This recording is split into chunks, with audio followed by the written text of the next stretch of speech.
అసలు ఒక ఇంటి లక్ష్మిది ఏ కారణం చేత నిలబడుతుందో తెలుసా?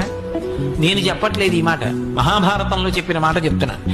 లక్ష్మీదేవి ఏ ఇంట స్థిర నివాసం ఉంటుంది అంటే, ఏ భార్య భర్త కీచులు అడుకోరో, అస్తమానం నింద చేసుకోరో, అమ్మవారి ప్రసన్నమవుతోందని గుర్తు ఏమిటంటే కుంకుమ వాసన ముందొస్తుంది.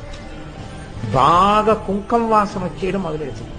మీరు కాసేపటికి గమనించి ఏంటింత కుంకుమ వాసన అని చుట్టూ చూస్తే ఎక్కడ ఉండదు. లేదా అమ్మవారు అనుగ్రహిస్తే ప్రయత్నపూర్వకంగా అక్కడెక్కడో కుంకం పడినది ఇంత కుంకమైనా అందులోంచి నాసాపుటములు అదిరిపోయే కుంకం వాసన వచ్చేస్తుంది. అంటే అమ్మవారు అక్కడే ఉండి అనుగ్రహించేస్తోందని. ఎప్పుడు పూజా మందిరం కళకళలాడుతూ ఉండాలి, ఎప్పుడు నిత్యమల్లి పూలతో ప్రకాశిస్తూ ఉండాలి, దేవతల విగ్రహాలు చిరునవ్వుతో ఉండాలి. అప్పుడు ఆ ఇంట్లో లక్ష్మీదేవి ఉంటుంది ఖచ్చితంగా. పూజా మందిరం